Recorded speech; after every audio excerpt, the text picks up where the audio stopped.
Mr. Butler, so it's been dismissed. Yes, I know. So I guess you're free to go. Have fun. And then we can give you an order removing any devices that he may have. Yeah, we're gonna have to do Go that. ahead and sign. All right, jury's already been discharged. They're there if you want to go speak to Yeah, I them. just would like to. Absolutely. Yeah. Absolutely. They're waiting on parking passes, right? Yeah.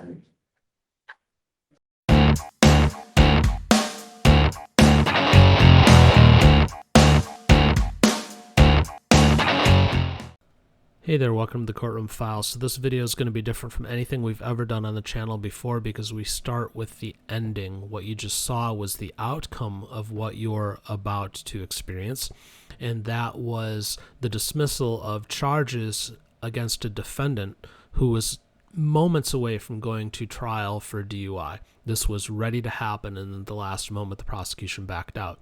So the question is, why did that happen? Well, the day before, they had actually brought in potential jurors. They went through jury selection, did the voir dire, selected their jurors, and empaneled them. This thing was ready to go. But after that jury selection, the defense brought some motions to get some evidence thrown out. And we think that what happened was the prosecution slept on it after this stuff did get thrown out, realized that they really had nothing to make their case with, and then backed out at the last moment.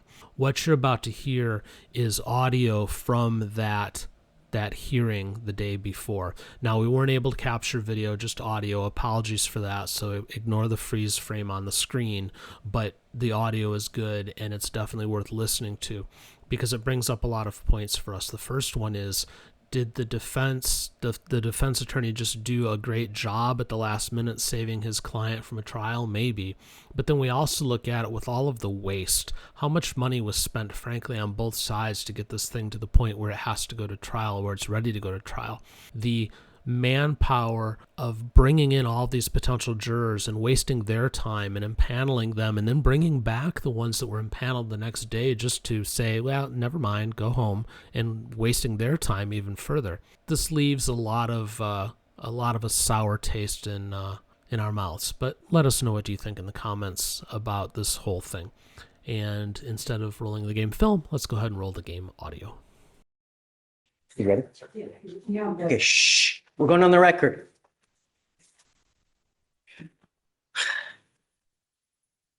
This is a very interesting issue. I've really never run across something like this before, where they really have just out at the outset said, hey man, if you blow and you're under, we're letting you go home, which is essentially what's happening here, right? Yes, Judge. Do you have any case law that says that it's okay to say that? We have case law that says that the case that he used is overturned. Judge, and we also have Sandoval v. State, which is from May of 2000 from the Court of Appeals of Texas, and it does. You're saying May of 2000. When was this case? I think that one's pretty old. Oh, this is 95. Okay.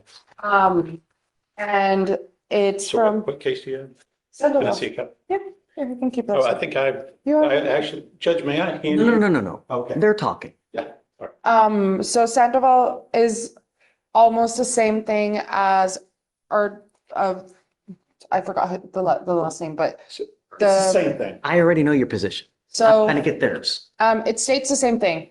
And the officer in this case with the facts stated, if you blow under, you can go home.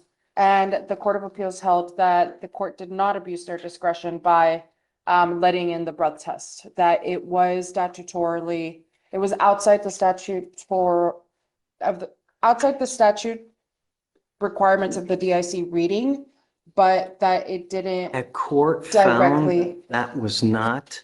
abuse of discretion from the trial court. Yes, Judge. For Sandoval. Okay, so but they let it in. Yes, Judge. Right. But is there something that says if it's let out, it's an abuse of discretion? That, no, Judge. It's just case by case basis at this point. Is it? Yes.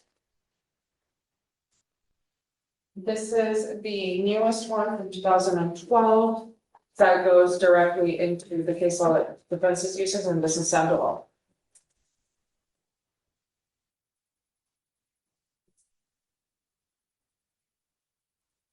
Okay. Okay, so, have you seen the cases that they cited? Okay, I know these cases. May I point something out to you? sure. Was that Navarro that you just read? I think I'm looking at your Finian. I don't think it's on point.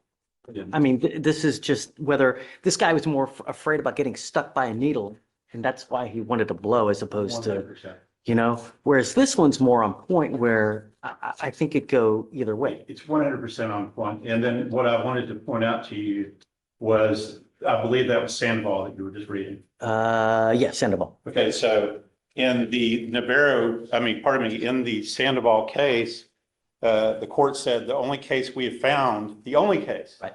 they'd found concerning this very specific issue, the validity of consent given the hearing consequences of passing and failing a breath test, is State v. Sandoval. So they recognize that Sandoval is still good case law.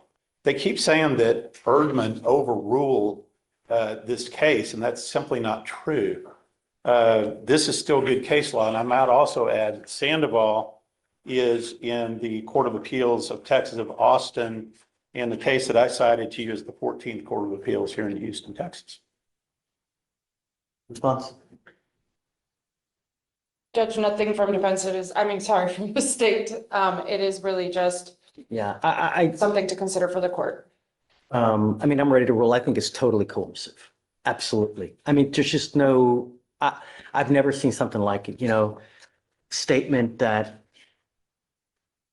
so I'm going to get locked up regardless, right? If you do breathe and you blow under, I'll take you home. If you do blow over on breath, then you're getting locked up. All right, I'll blow. I mean, really.